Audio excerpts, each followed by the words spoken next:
Bonsoir à tout le monde. Bienvenue au rendez-vous de vainqueurs.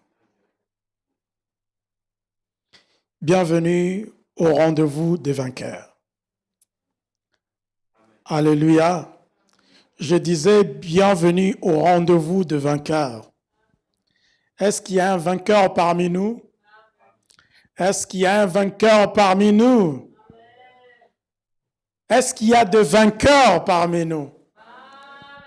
Si tu n'es pas un vainqueur, parce que tu te retrouves dans ces rendez-vous, tu te retrouves à ces rendez-vous de vainqueurs, laisse-moi t'assurer que tu ne sortiras pas ici comme tu es venu. Tu sortiras en ce lieu avec une victoire. Ah, je disais que tu sortiras de ce lieu avec une victoire. Si tu étais entré en ce lieu comme un perdant, mais laisse-moi t'assurer que tu sortiras ici comme un vainqueur. D'ailleurs, tu es déjà un vainqueur en Christ. Alléluia. Bien-aimés dans le Seigneur, j'aimerais que tous ensemble nous puissions élever nos voix et commencer à rendre grâce à notre Dieu qui a permis que nous puissions encore en ce jour nous retrouver en ce lieu, nous retrouver dans ce culte de vainqueurs.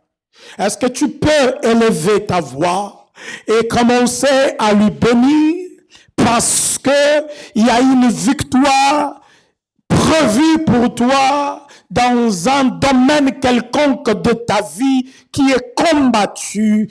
Oh, est-ce que nous pouvons ensemble élever nos voix, commencer à bénir notre Dieu qui nous a fait grâce d'être là.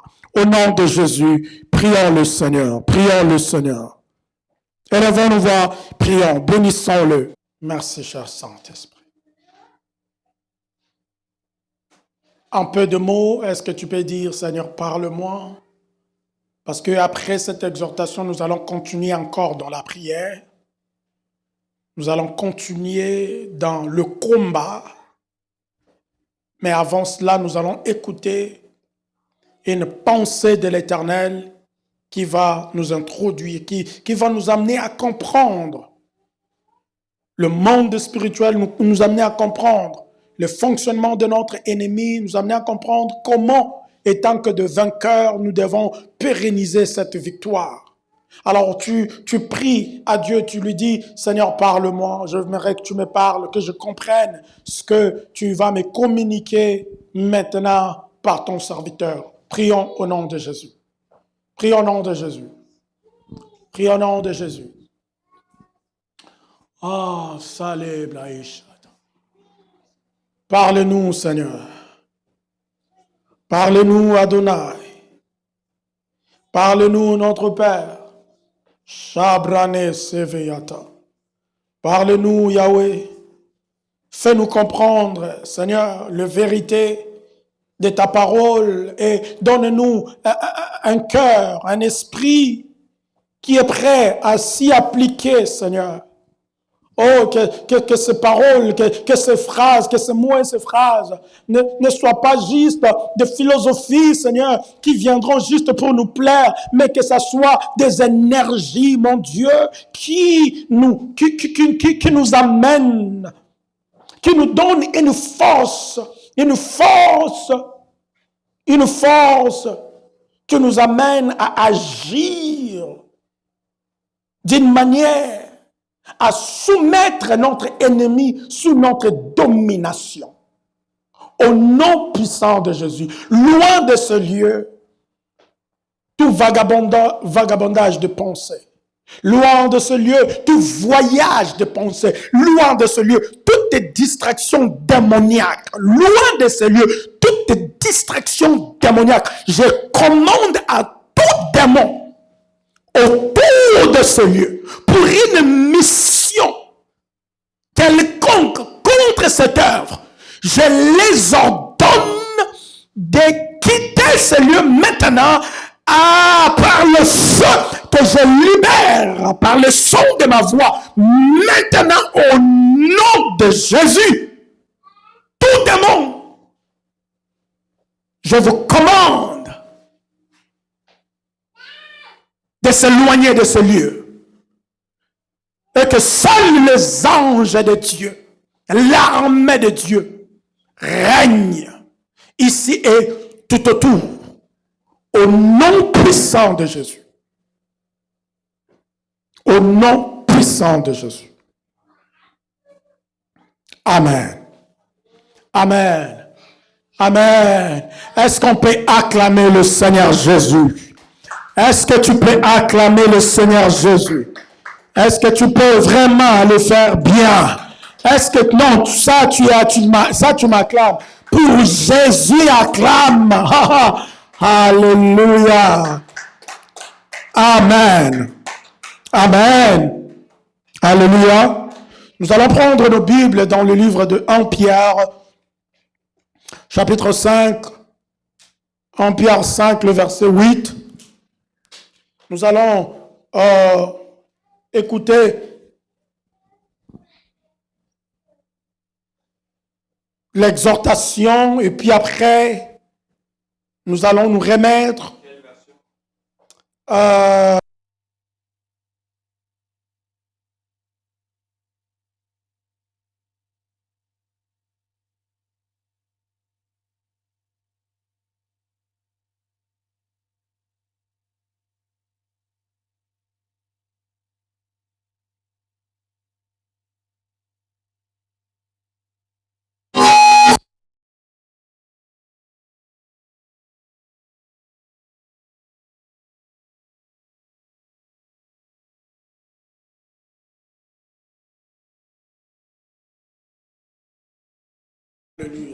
Jésus, gloire à Jésus. Amen. Voilà, c'est ça la technique, c'est toujours comme ça. 1 Pierre chapitre 5, le verset 8, ça c'est notre texte de base. 1 Pierre 5, le verset 8, version Louis II.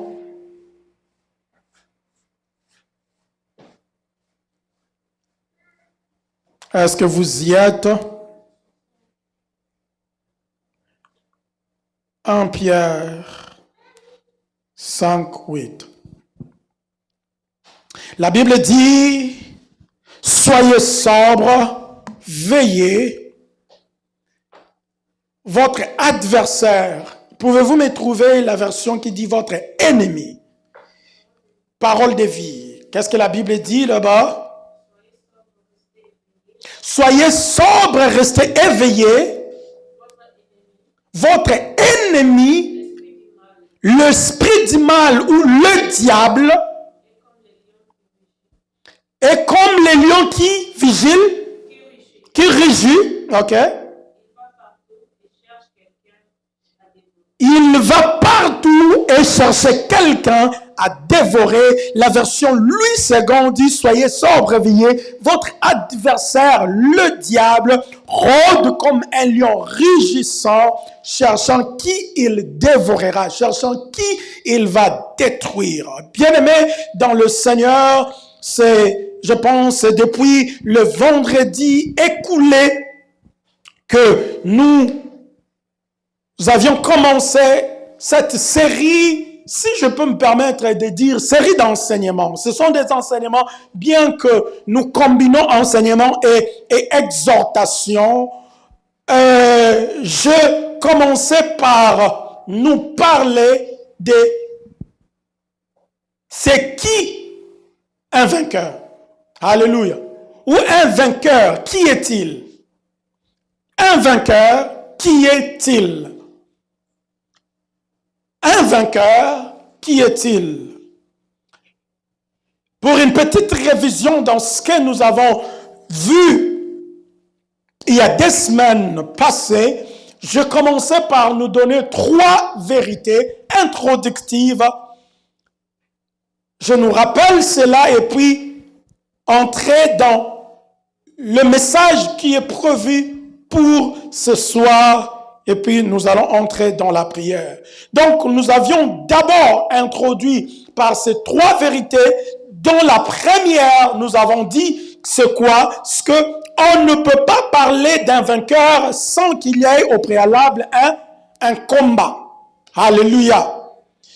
Et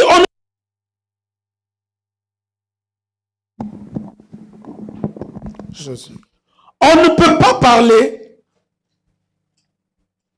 d'un vainqueur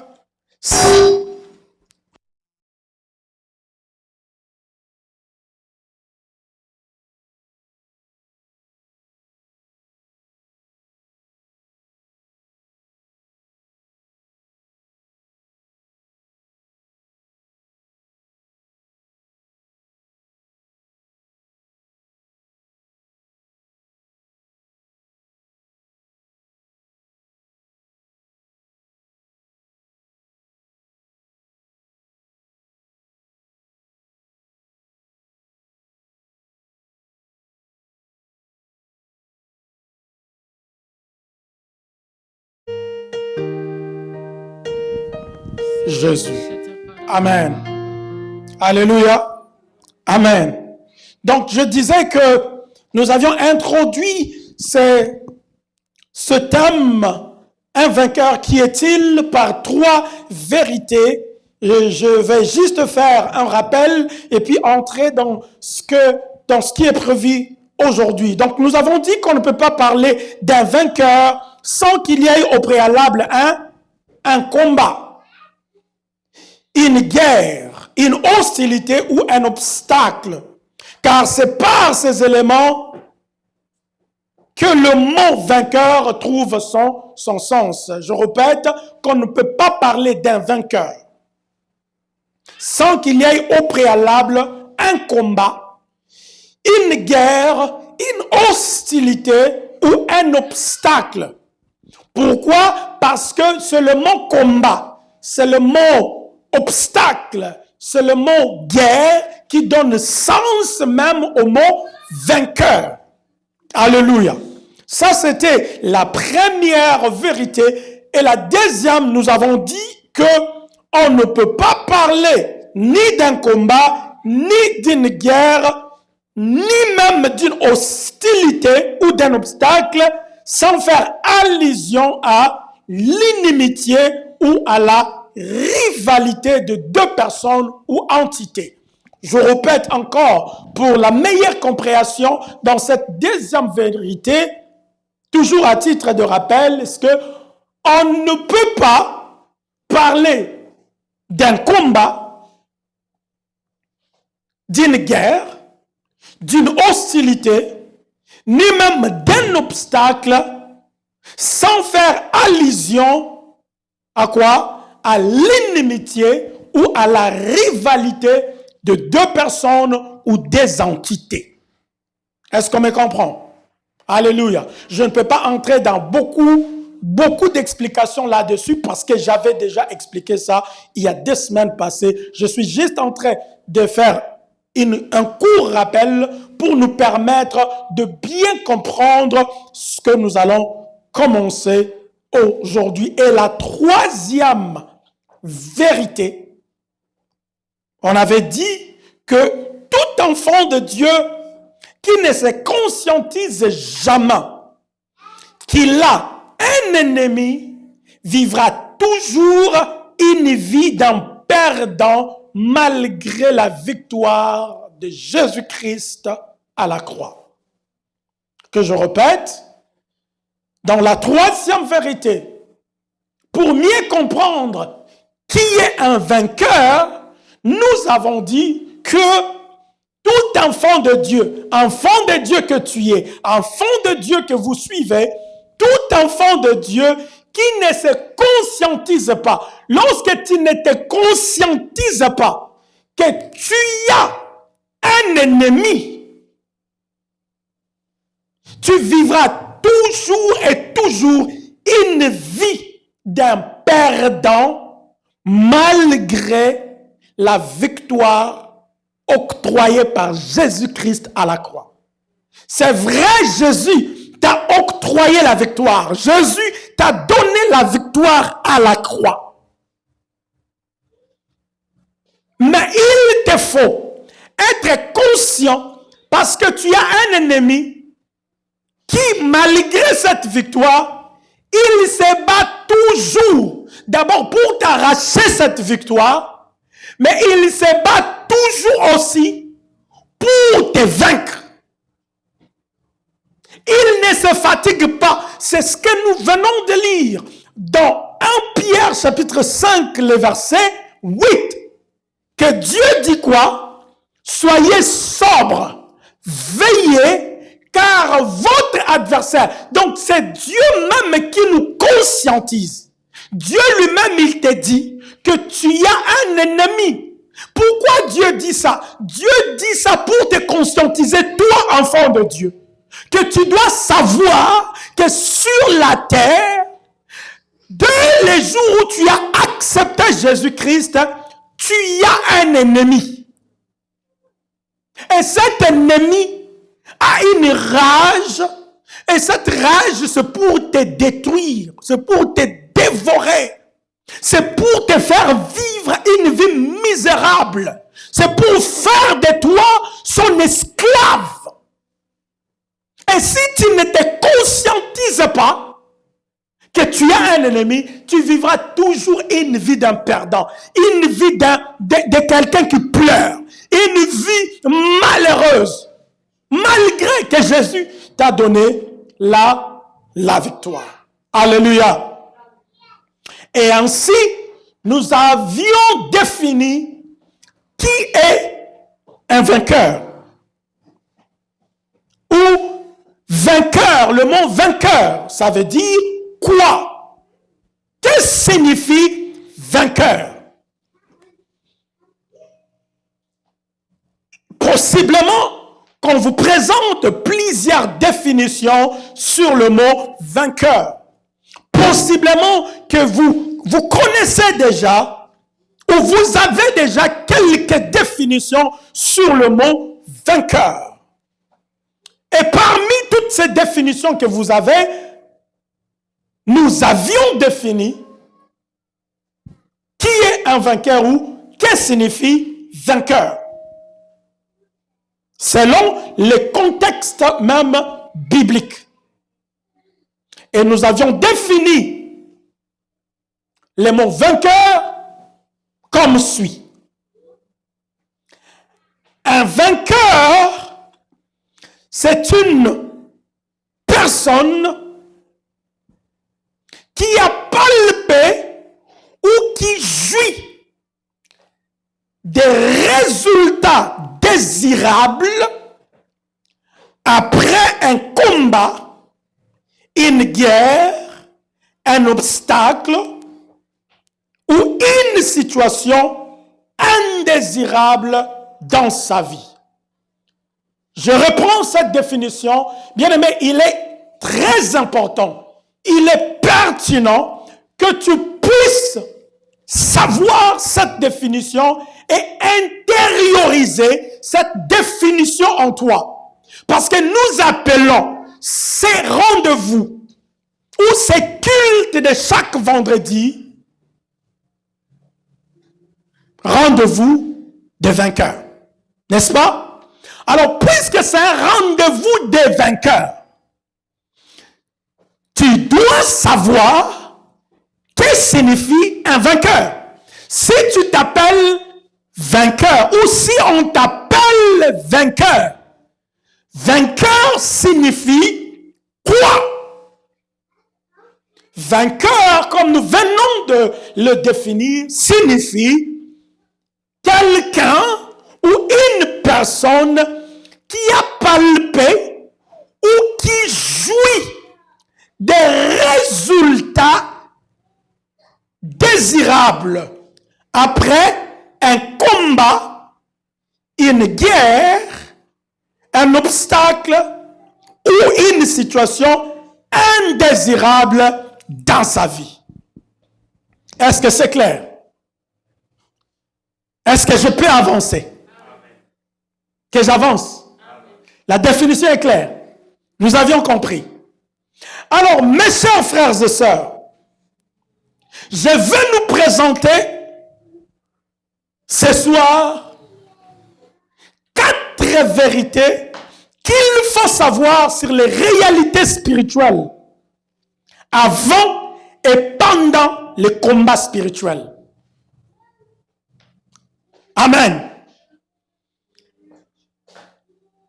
4 vérités qu'il faut savoir sur les réalités spirituelles avant et pendant les combats spirituels. Oh my God. Je bénis le Seigneur parce que vous écrivez. Je bénis le Seigneur parce que vous écrivez, parce que ce sont des informations ou des révélations très importantes pour votre vie spirituelle. Donc, nous avions compris ce que signifie un vainqueur. Et maintenant, nous voulons voir ou nous voulons apprendre 4 vérités qu'il faut savoir sur les réalités spirituelles. Je ne parle pas de réalités physiques. Je ne parle pas de réalités visibles, mais je parle de réalités de l'au-delà. Les réalités que nous ne voyons pas. Alléluia. Parce qu'on parle du combat spirituel. Ici, il ne s'agit pas du combat physique. Il ne s'agit pas du combat humain, mais il s'agit du combat spirituel. Alléluia.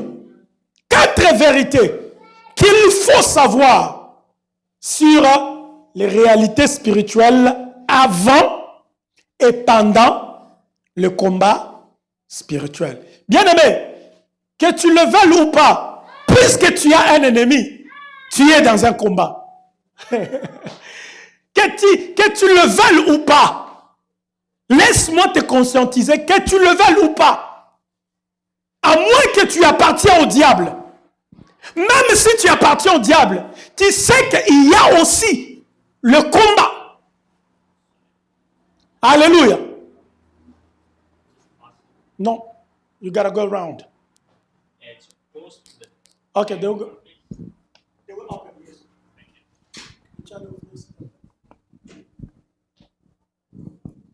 Alléluia. Amen. Donc, je disais que même dans l'empire du diable, il y a aussi, et entre eux aussi, ils sont en guerre. Entre eux aussi, ils se battent. C'est-à-dire, même si tu es dans le camp du diable, tu seras toujours dans le combat. Même si tu es dans le camp du diable, tu seras toujours dans le combat.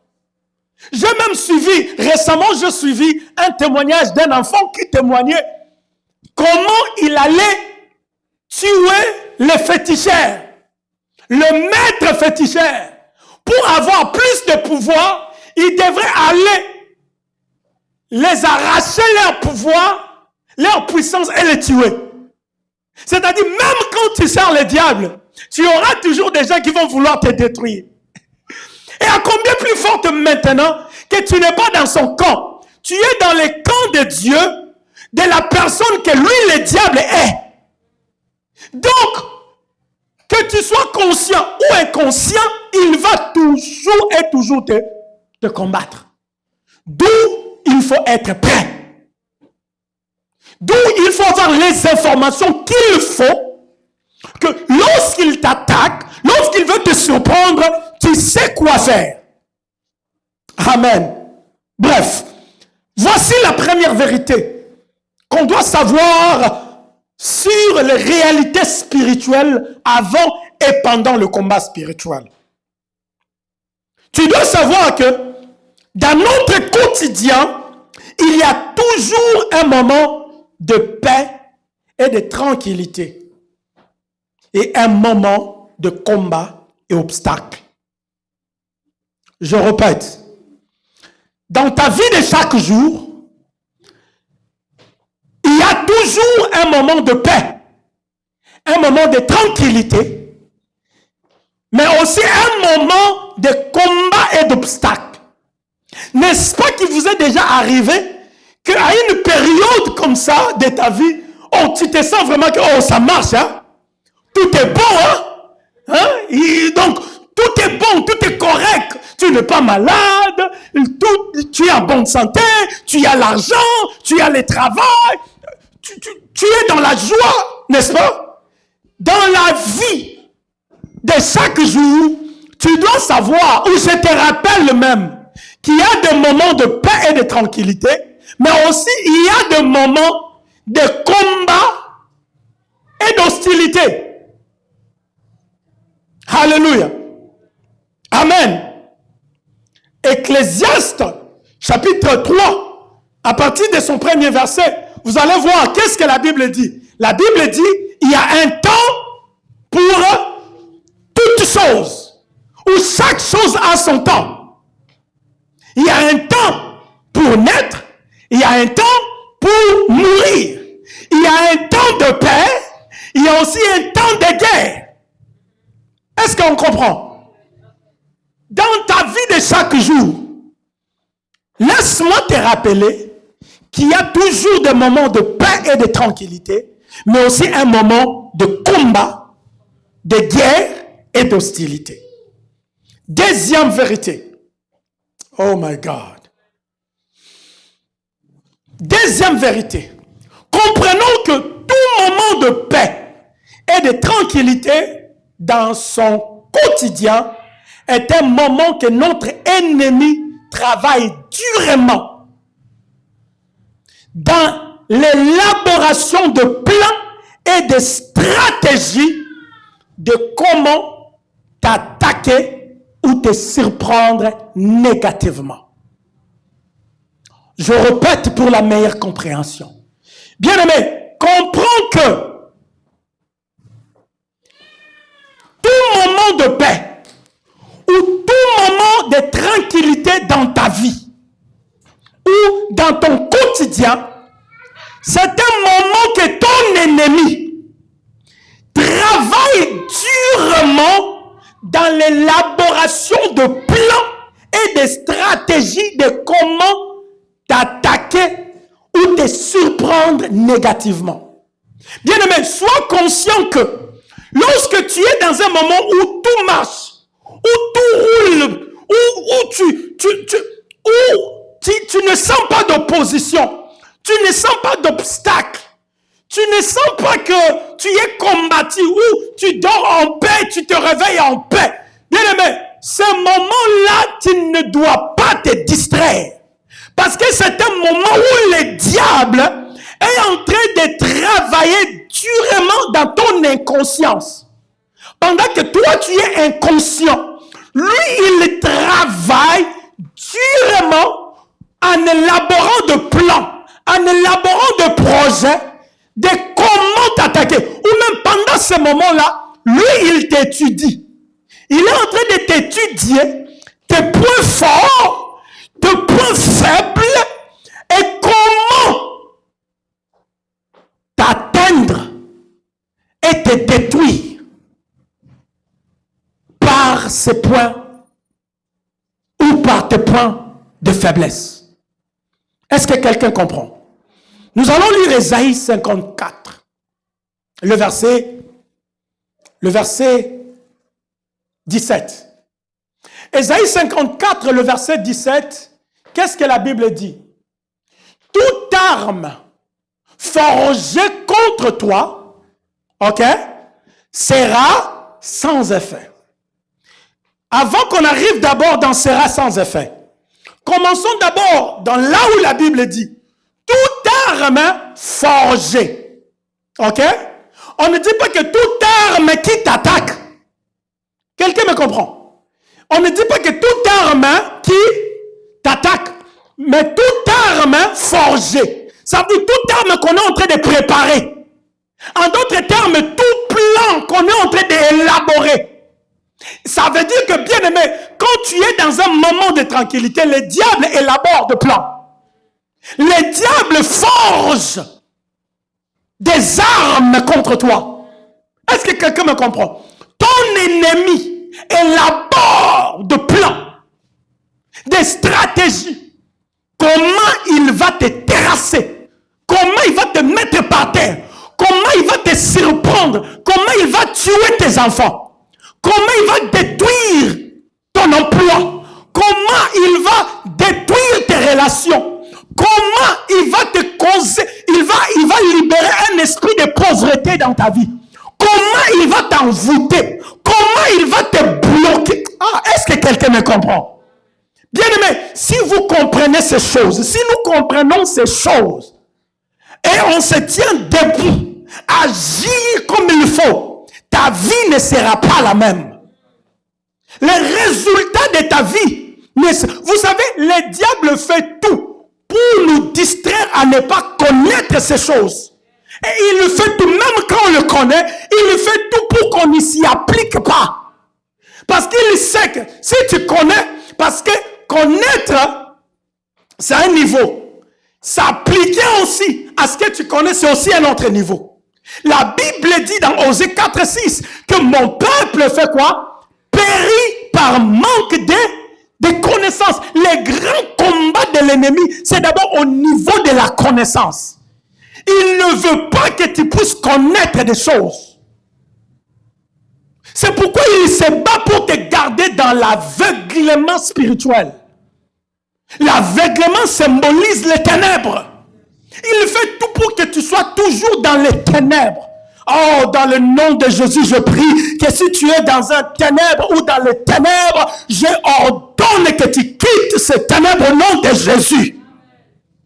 S'il y a l'aveuglement dans ton esprit, je commande à cet aveuglement d'abandonner ton esprit au nom de Jésus. Je prie que la lumière entre dans ton intellect, entre dans ton esprit. Je déclare au nom de Jésus, comme Paul qui priait, il demandait à Dieu que Dieu puisse illuminer l'intelligence des chrétiens d'Éphèse. Je prie aussi que Dieu illumine ton intelligence au nom puissant de Jésus.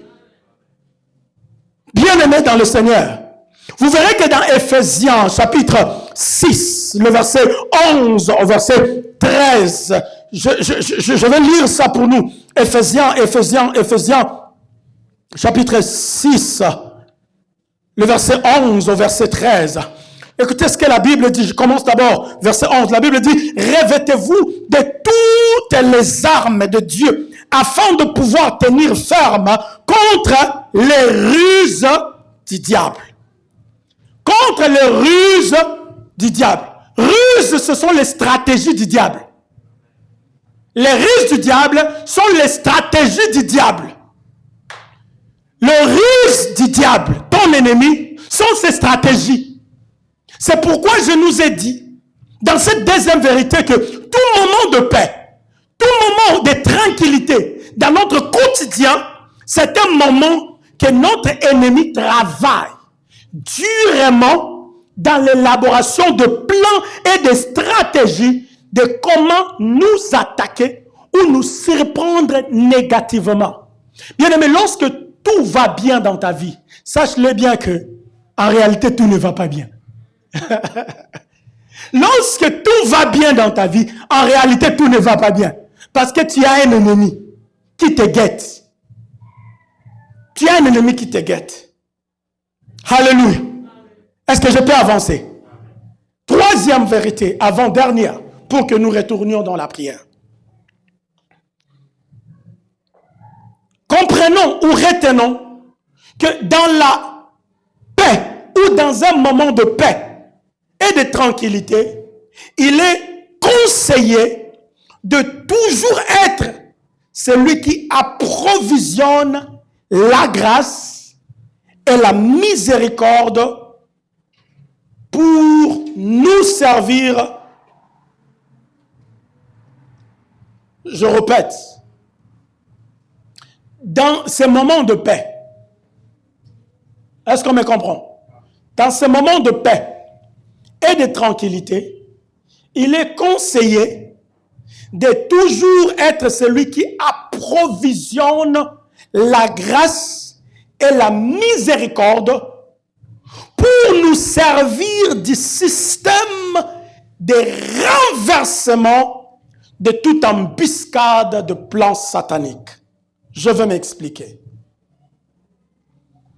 Ceux qui écrivent, je vous attends de finir d'écrire et puis je vais expliquer.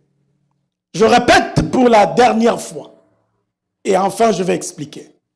Dans la troisième vérité, retenons que dans ces moments de paix et de tranquillité, il est conseillé de toujours être celui qui approvisionne la grâce et la miséricorde. Bien-aimés, la grâce dont je parle ici, parce que laissez-moi vous informer qu'il y a plusieurs types de grâces dans la Bible. Alléluia. Il y a plusieurs types de grâces dans la Bible. Vous voulez un verset? Je vais vous donner le verset. C'est dans Ésaïe. Alléluia. Ouh, j'aime la parole de Dieu. Alléluia. Ésaïe 63, le verset 7. Ésaïe 63, le verset 7. Qu'est-ce que la Bible dit? La Bible dit, je publierai les grâces.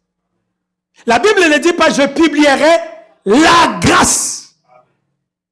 Alléluia.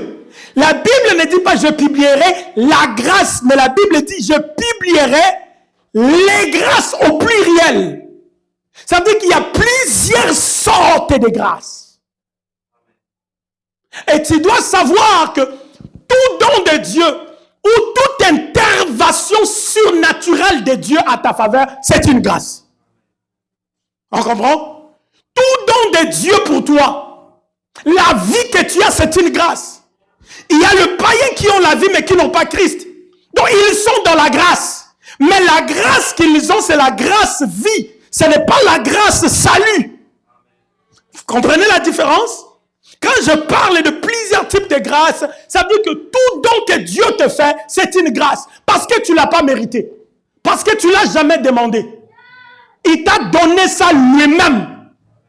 Même les païens qui sont en vie, ils dorment, ils n'ont même pas prié. Ils se réveillent aussi. Et c'est Dieu qui l'a réveillé. Donc il est dans la grâce de Dieu. Mais ce n'est pas une grâce, salut. La grâce personne, Jésus-Christ. Parce qu'il y a aussi la grâce personne, Christ Jésus. Vous comprenez? Mais les interventions angéliques sont aussi la grâce surnaturelle de Dieu. Quelqu'un me comprend? C'est pourquoi dans cette troisième vérité, je dis que dans ton moment de paix et de tranquillité, il est conseillé, mon frère, ma soeur, de toujours être celui qui approvisionne la grâce. La grâce que je parle ici, c'est la grâce des interventions surnaturelles de Dieu à ta faveur. On comprend? La grâce dont je fais allusion ici, c'est la grâce, c'est les interventions surnaturelles de Dieu à ta faveur. Les interventions surnaturelles de Dieu à la faveur de quelqu'un s'approvisionnent. Oui, s'approvisionnent. Parce que Hébreux chapitre 4, le verset 16, qu'est-ce que la Bible dit? Approchons-nous du trône de la grâce, afin d'obtenir miséricorde et de trouver grâce pour l'objectif, être secouru au jour du besoin. On ne dit pas pour être secouru maintenant, non, non.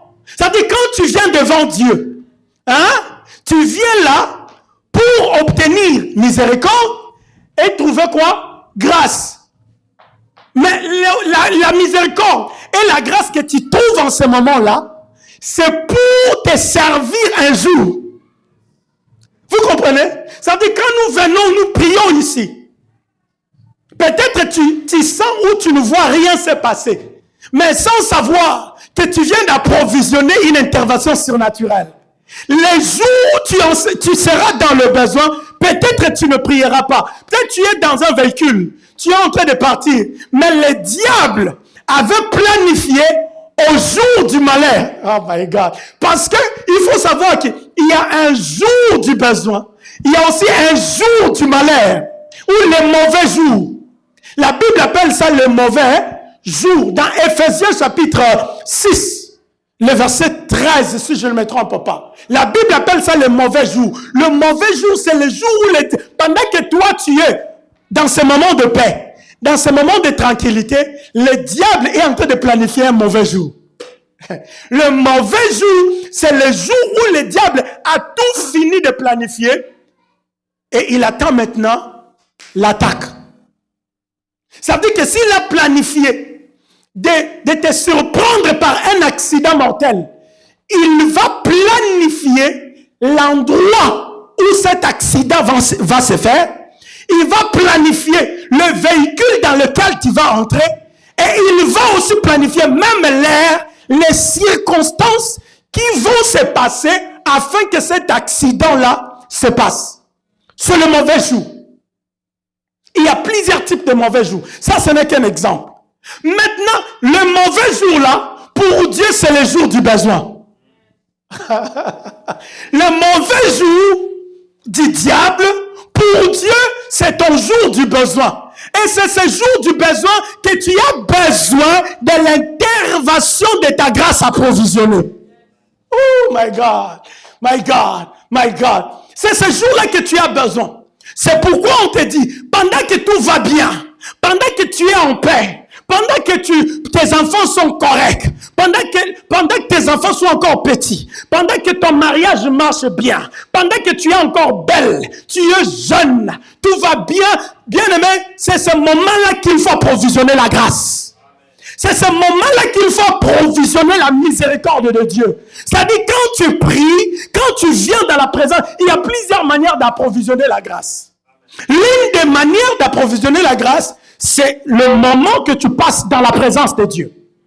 Vous comprenez? C'est le moment que tu passes dans la présence de Dieu.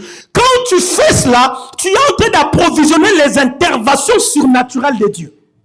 Et lorsque le jour mauvais arrivera, c'est ton jour du besoin. Et c'est ce jour-là que la grâce a provisionné. Au moment de la tranquillité, c'est à ce moment-là que l'Éternel interviendra à ta faveur. Alléluia. N'avez-vous jamais entendu parler que quelqu'un a connu un accident et cette personne est sortie de ce véhicule, un véhicule écrasé, une voiture totalement détruite, mais il est sorti ou elle est sortie de ce véhicule sain et sauf. Comment expliquer? Comment expliquer? C'est-à-dire que la grâce approvisionnée a intervenu à sa faveur. C'est pourquoi, bien-aimé, ne te laisse pas distrait lorsque tout va bien dans ta vie. Ne te laisse pas en paix, ne croise pas le main, et là je suis tranquille. Non, bien-aimé, tu ne sais pas qu'en ce moment-là, le diable planifie le mauvais jour. D'où il faut approvisionner quoi là? La grâce. Quelqu'un qui passe des moments et de longs moments devant Dieu approvisionne la miséricorde de Dieu. Approvisionne la grâce de Dieu pour intervenir à sa faveur en son jour du besoin ou le mauvais jour. Bien-aimé, laisse-moi te dire, tu peux sentir que tout va bien, mais il y a une personne ou il y a un groupe de gens qui sont en train de planifier comment te détruire. Tu peux connaître l'élévation, tu peux connaître la promotion, mais il y a des gens qui ne sont jamais dans la joie pour cette promotion-là. Tu peux avoir les enfants. Il y a des gens qui ne sont jamais contents pour toi parce que tu as les enfants. Il y a des sorciers qui ne sont jamais dans la joie parce que tu as les enfants. Parce que pour eux, ils avaient dit que tu n'auras pas des enfants. Pour eux, tu n'arriveras pas en Europe. Pour eux, tu n'arriveras pas aux Amériques. Pour eux, tu n'achèteras pas même le véhicule que tu as. Alléluia. Pour eux, tu ne dois pas atteindre les niveaux que tu as atteints. Alors, puisque tu as atteint cela et que toi, tu es dans la joie, tu dois savoir qu'il y a des personnes, il y a des gens qui complotent, qui font des choses pour t'amener par terre. Pour t'amener par terre. Et si toi, tu te laisses distraire, il y a des gens comme ça, ils priaient Dieu pendant qu'il n'avait rien, pendant qu'il n'avait pas atteint le niveau peut-être qu'il a atteint. Il était tout le temps devant Dieu, tout le temps, les réunions de prière, de veiller, il est là. Prie, lisant la Bible tout le temps. Et tel séminaire, il est là. Telle conférence, vous le voyez. Mais les jours que Dieu se manifestait dans sa vie, oh, vous sentez vraiment que Dieu se manifestait. Même Dieu commence à le chercher. Même Dieu, c'est comme Dieu a cherché à Adam dans le jardin. Adam, tu es où? Dieu le cherche. Mais Adam, tu étais tout le temps à l'église. Mais qu'est-ce que tu fais dans cette boîte-là, boîte de nuit-là? Tu fais quoi là-bas? Je ne t'ai pas connu là-bas. Je t'ai connu à l'église. Le vendredi, tu étais là. Le dimanche, tu étais là. Mais dans cette boîte de nuit, tu fais quoi, Adam? Qu'est-ce que tu fais là-bas? Adam, tu es où? Oh Seigneur, je suis ici parce que tu m'as béni. Alléluia. Je suis ici parce que, bien aimé dans le Seigneur, lorsque toi tu te distrais par ces niveaux-là d'élévation, lorsque toi tu te distrais parce que Dieu t'a visité d'une manière ou d'une autre, bien aimé, il y a quelqu'un qui planifie comment t'attaquer, comment te faire tomber, comment te détruire. C'est pourquoi, bien-aimé, même lorsque Dieu te bénit, approvisionne la grâce. C'est pour dire que fais de la présence de Dieu ta demeure éternelle. Parce que la Bible dit, celui qui demeure. Celui qui demeure. Là où on demeure, c'est son adresse de chaque jour. Demeurer quelque part, c'est ton adresse. Ça dit quand on te cherche, c'est là-bas qu'on te trouve. Et la Bible dit, celui qui demeure sous l'abri du Très-Haut repose à l'ombre, pas de n'importe qui, du Tout-Puissant. À l'ombre de Elohim, le Tout-Puissant. Ça veut dire la présence de Dieu doit être ta demeure. Bien-aimé, ta sécurité est dans la présence de Dieu.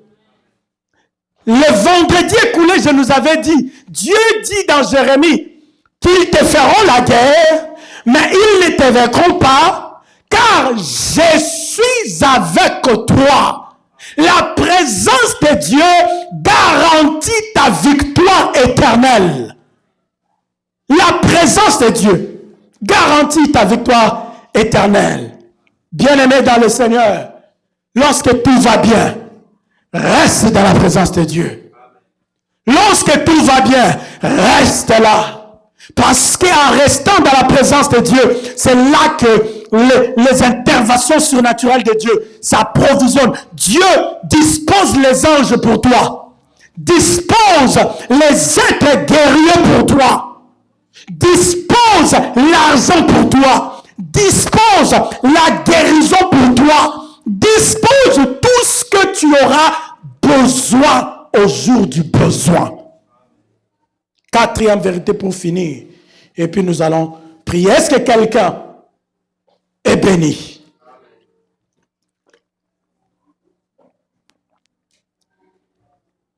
Est-ce que vous comprenez que ce sont des réalités spirituelles? Avant et pendant le combat spirituel, n'est-ce pas? Ce sont des réalités spirituelles avant et pendant le combat spirituel. Dernière vérité pour finir, pour conclure, et puis retournez dans la prière. Retenons que tout problème indésirable dans sa vie est un signe ou une indication qu'on est déjà attaqué ou on est déjà dans un combat spirituel. Je répète, tout problème indésirable qui t'arrive dans ta vie, c'est un signe ou une indication que tu es déjà attaqué ou tu es déjà dans un combat spirituel. Je vais expliquer. Je répète. Les écrivains me demandent de répéter. Je répète pour la meilleure compréhension. Je dis ceci. Tout problème indésirable dans sa vie est un signe ou une indication qu'on est déjà attaqué ou on est déjà dans un combat spirituel. Est-ce que c'est bon? Je peux avancer ou je répète la dernière fois? J'avance? Merci. Ben, j'attends quelqu'un me dire non, papa, une dernière fois. Tout problème indésirable. Bon, tout problème, c'est déjà indésirable. Tout problème désagréable. Mais tout problème est déjà désagréable. Alléluia. Tout problème, tout court. Tout problème dans sa vie ou toute situation indésirable ou désagréable dans sa vie est un signe ou une indication qu'on est déjà attaqué ou on est déjà dans un combat proprement dit. J'explique et on va prier. Alléluia. Bien-aimé, tout va bien, tu vis, tout va bien. Ok? Vous vous souvenez, je nous ai dit que dans un moment de tranquillité, dans ce moment de paix de ta vie, tu as un ennemi qui est en train de planifier des choses contre toi, n'est-ce pas? Ça veut dire que le diable de son côté, il planifie comment te jeter une maladie, comment te tuer, comment t'enchaîner, comment t'envoûter, comment te détruire, t'égorger. Il planifie. Maintenant, lorsque il finit de planifier et qu'il voit que le moment est arrivé de t'attaquer, qu'est-ce qu'il fait? Il libère une maladie. Ou soit, s'il veut te soumettre, par exemple, dans la pauvreté, ou si c'est ton argent, ou si c'est, je ne sais pas, ta santé, ta paix, ta joie. Par exemple, il va te jeter une maladie. Alléluia. Ou une maladie à tes enfants. Bien-aimé, lorsque l'un de tes enfants, ou toi-même, ou ton mari, ou l'un des membres de ta famille est soudainement tombé malade, c'est une indication que vous êtes déjà attaqué. Allô?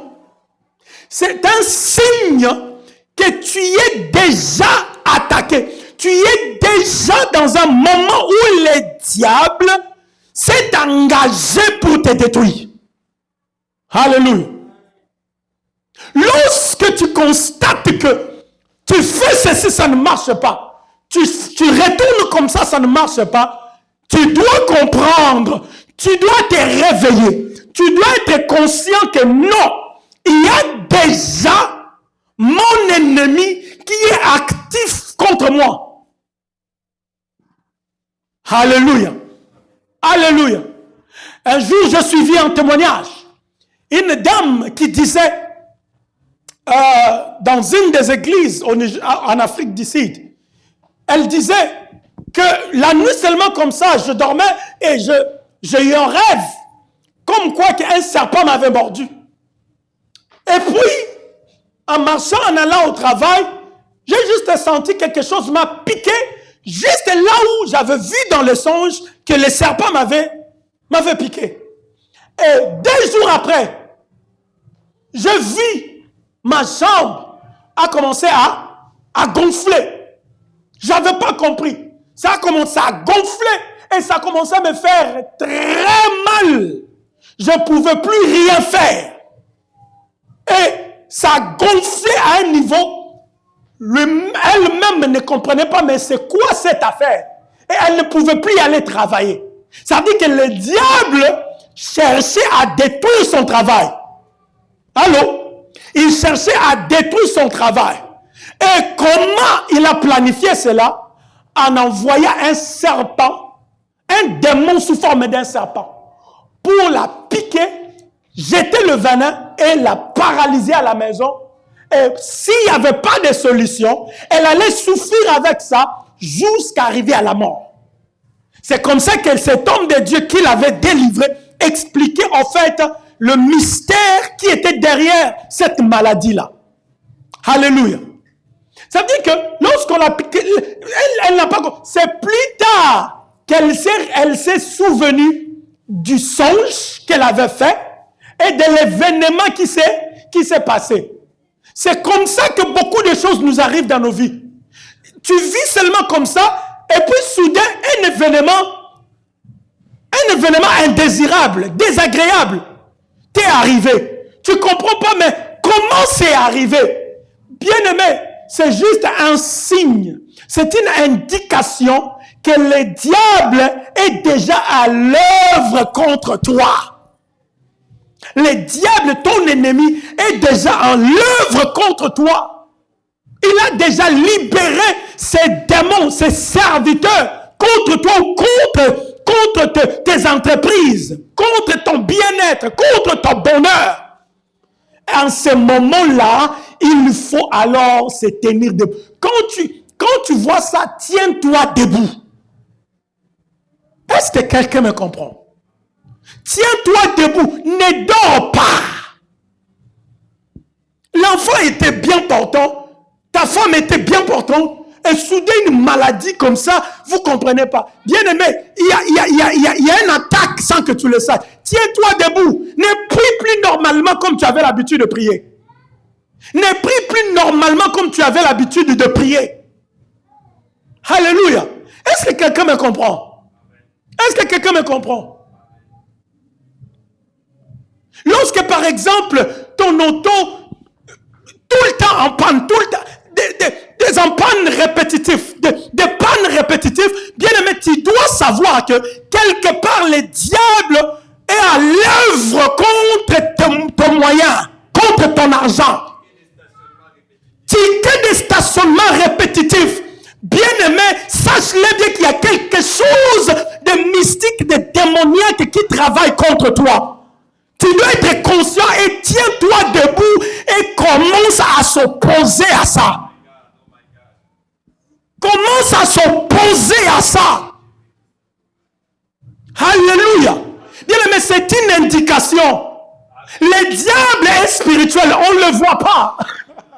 Le diable est esprit. Ces démons sont des esprits. Tu ne le vois pas. Mais comment tu sais qu'il est à l'œuvre? C'est pas des signes que je suis en train de nous donner ici.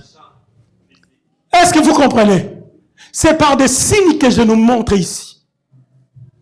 Des symptômes. Bien aimé, lorsque tu as atteint d'un virus, pour savoir que le virus est là, il faut qu'il y ait quoi? Des symptômes. N'est-ce pas? Il faut qu'il y ait des symptômes. Lorsqu'il n'y a pas de symptômes, le virus peut être là. Mais toi, tu penses que tu es bien portant. Mais le virus est déjà là. Mais qu'est-ce qui te dit que il y a un virus? C'est lorsque des symptômes sont là, se manifestent. Et c'est pourquoi quand tu pars voir le médecin, consulter le médecin s'attaque au virus. Parce qu'ils savent que dès que le virus est parti, les symptômes disparaissent. C'est aussi dans le monde spirituel. C'est aussi dans le monde spirituel. Ce sont les réalités. C'est pourquoi j'ai dit 4 vérités spirituelles. 4 vérités de réalité spirituelle avant et pendant. Est-ce qu'on comprend? Avant et pendant. C'est vérité, j'ai commencé à nous monter les avant et je viens conclure par pendant. Bien-aimé dans le Seigneur. Bien-aimé dans le Seigneur. Réveille-toi spirituellement. Qu'est-ce que tu constates dans ta vie? Qu'est-ce que tu observes dans ta vie qui est anormal? Qu'est-ce que tu vis dans ta vie de chaque jour qui est anormal? Bien aimé, c'est une indication, c'est un signe que tu es déjà attaqué. Il y a des esprits qui travaillent durement pour ton malheur. Dieu t'a envoyé sur la terre pour être heureux et non malheureux. Dieu ne t'a pas envoyé sur la terre pour être pauvre financièrement. Non. Vous comprenez? Je ne dis pas que tout le monde doit être de millionnaires et de billionnaires. Amen. Non. Mais tu dois vivre, tu dois voir le moyen qui te satisfait. Qui satisfait ta vie de chaque jour. Mais lorsque tu es en train de lutter pour avoir juste, peut-être, pour avoir juste un $2000, c'est un grand problème. Bien aimé, ce n'est pas normal. Ce n'est pas normal. Donc, réveille-toi. C'est pourquoi on a appelé ces rendez-vous de vainqueurs. C'est-à-dire que lorsqu'il y a déjà des symptômes comme ça, on comprend que non, le virus est là. On doit attaquer le virus. C'est pourquoi toute personne qui viendra en ces lieux malade, je comprendrai que non, le virus est déjà là. Et je m'attaquerai au virus. Je m'attaquerai au virus. Vous savez, je vais dire quelque chose qui concerne un bien-aimé. Peut-être il va se retrouver aussi. Peut-être il va suivre en ligne ou peut-être il va se retrouver. Bien-aimé dans le Seigneur. Vous savez, lorsque le diable veut te bloquer dans une situation médiocre ou peut-être dans les domaines financiers, il peut envoyer même les gens venir te solliciter de l'aide pour que par ces sollicitations, avec ton bon cœur, tu agis et ainsi tu te retrouves dans des problèmes financiers. Sache-le bien que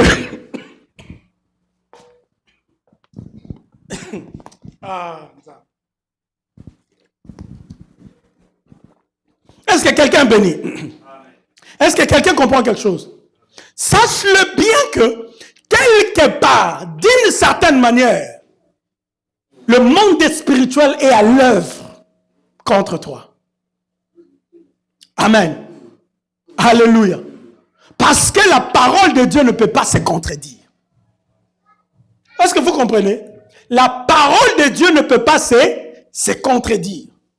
Peut-être tu te retrouves dans des situations de dette compliquées. Alléluia. Il nous arrive à nous tous, même moi qui vous parle là, ça m'est déjà arrivé. Tu te retrouves dans des situations de dette compliquées, tu ne comprends pas. Mais c'est comme s'il y a une contradiction où Dieu dit, hein? Qu'est-ce que Dieu dit? Vous donnerez, vous apprêterez et jamais à emprunter. Mais tu te retrouves dans une situation de dette. Hein? Une montagne de dettes, tu ne comprends pas, mais Seigneur, je suis arrivé là-bas comment? Même toi-même, tu ne comprends pas, mais comment jusque-là, comment? Hein? Tu as atteint un plafond toi-même, tu n'arrives pas à expliquer. Bien-aimé, ne normalise pas ça. Ce n'est pas divin. Est-ce que quelqu'un me comprend? Ce n'est pas divin. Sinon, Dieu se contredit. Sinon, Dieu se contredit. Dieu ne peut pas se contredire. Donc, quelque part, il y a un plan contre ton argent. Il y a un plan satanique contre tes finances. Il y a un plan satanique contre ton bonheur financier, ton bonheur dans le domaine de finances. Et bien aimé dans le Seigneur, puisque nous sommes dans un rendez-vous de vainqueurs, nous sortirons des vainqueurs. Alléluia. La victoire est la nôtre. La victoire est la nôtre. Est-ce que tu peux acclamer le Seigneur et te tenir debout? Acclame le Seigneur.